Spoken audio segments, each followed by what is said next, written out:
បាទក្នុងក្រុមនឹងជម្រាបសួរបាទពុកម៉ែបងប្អូនគ្នាចូលមកកាន់ Channel ភេទ Daily មួយថ្ងៃនេះខ្ញុំមានរូបមន្តថ្មីមួយទៀតដែរបាទមកចែកជូនដល់ពុកម៉ែបងប្អូនគ្នាដែលបាទមានបញ្ហាខ្សោយក្នុងការរុំភេទអីចឹងបាទមិនសូវមានកម្លាំងអញ្ចឹងបាទខ្ញុំសូមណែនាំមកគាត់ពិសានៅរូបមន្តមួយនេះបាទអញ្ចឹងសម្រាប់បាទភេទត្រជាក់មួយនេះបាទរូបមន្តវាបាទរួមមានទី1បាទទឹកខ្មុំទី2បាទខ្ទឹមសទី3គឺខ្ញីបាទទី4ខ្ទឹមក្រហមអញ្ចឹងវាមានតែ3មុខនេះទេបាទផ្សំទៅជាបាទភេសជ្ជៈបាទជំនួយកម្លាំងផ្លូវភេទអញ្ចឹងយើងទៅមើលពីរបៀបបាទធ្វើរូបមន្តនេះទាំងអស់គ្នាបាទអញ្ចឹងឥឡូវខ្ញុំបានចិត្តខ្ទឹមក្រហមហើយនិងខ្ញីខ្ទឹមសរួចហើយបាទអញ្ចឹងយើងកោសខ្ទឹមក្រហមមួយបា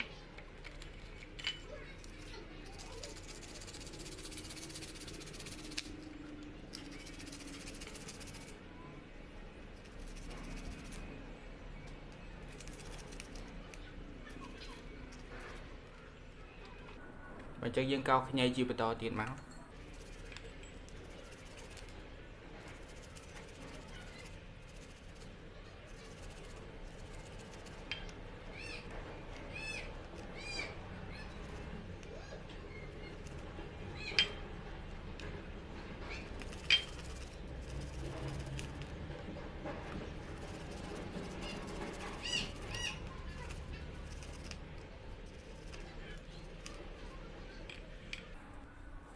បាទអញ្ចឹងបន្ទាប់ពីយើងបានកោសវារួចហើយបាទយើងចាក់ទឹកក្តៅចូលទៅបាទ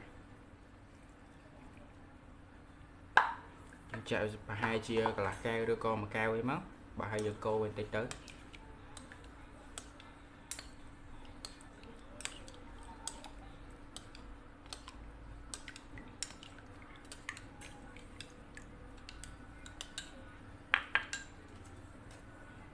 បាទឥឡូវយើងយកដាក់ត្រង់មកដើម្បីត្រង់យកកាកវាចេញមកឥឡូវយើងត្រង់បាទយកកាកវាចេញទៅ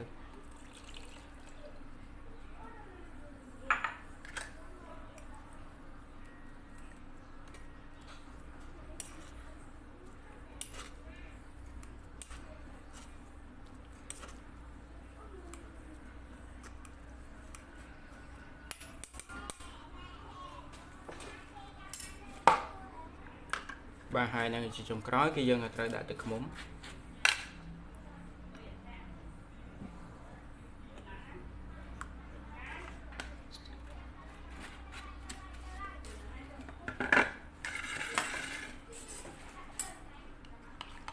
យើងកូរវាទៅ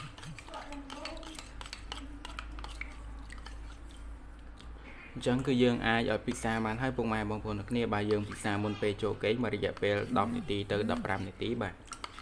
ហើយវានឹងជំនួយកម្លាំងទៅដល់បាទក្នុងការរុំភេទរបស់ពុកម៉ែបងប្អូនគ្នាឲ្យកាន់តែពិសាឡើងកាន់តែខ្លាំងឡើងពីមួយថ្ងៃទៅមួយថ្ងៃអញ្ចឹងវីដេអូរបស់ខ្ញុំមានតែប៉ុណ្ណេះទេបាទកុំភ្លេចចុចជាវនៅ Channel របស់ខ្ញុំម្នាក់មួយផងដើម្បីទទួលបាននៅវីដេអូបាទថ្មីៗជាបន្តទៀតបាទអញ្ចឹងសូមអរគុណនិងសូមជម្រាបលា